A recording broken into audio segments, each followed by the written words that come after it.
Sabarimala കൊടിമര പുനർനിർമ്മാണത്തിലെ ക്രമക്കേടിൽ case അവസാനിപ്പിച്ച് ഹൈക്കോടതി. വിജിലൻസിന്റെ ത്വരിതാന്വേഷണ report പരിഗണിച്ചാണ് ഹൈക്കോടതിയുടെ നടപടി. കേസിൽ തുടർ നടപടികൾ വേണ്ടെന്ന് ഹൈക്കോടതി ഉത്തരവിട്ടു. കൊടിമര പുനർനിർമ്മാണത്തിനായി 412 ഗ്രാം സ്വർണമാണ് സംഭാവന ലഭിച്ചത്. മുഴുവൻ സ്വർണവും വാജിവാഹന അഷ്ടദിക്പാലകരുടെ നിർമ്മാണത്തിന് ഉപയോഗിച്ചു. സംഭാവന നൽകിയ നടന്മാരടക്കം 23 പേരുടെ മൊഴി വിജിലൻസ് എടുത്തിരുന്നു. മോഹൻലാൽ, രഞ്ജി പണിക്കർ, പ്രിയദർശൻ, ഷാജി കൈലാസ്, സുരേഷ് ഗോപി അടക്കം 27 പേരാണ് കൊടിമര പുനർനിർമ്മാണത്തിന് സംഭാവന നൽകിയത്.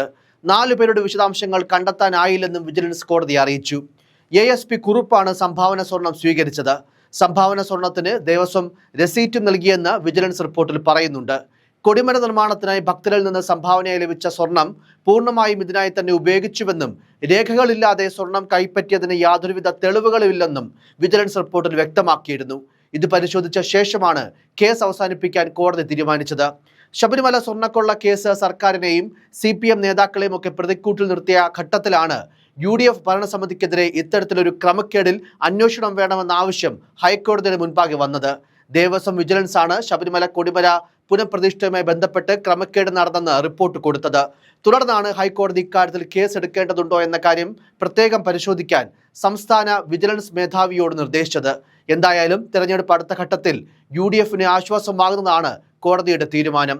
പ്രയാർ ഗോപാലകൃഷ്ണൻ തിരുവിതാംകൂർ ദേവസ്വം ബോർഡ് പ്രസിഡന്റായിരുന്ന കാലയളവിലാണ് കൊടിമര നിർമ്മാണത്തിൽ ക്രമക്കേട് നടന്നുവെന്ന ആരോപണം ഉയർന്നത്.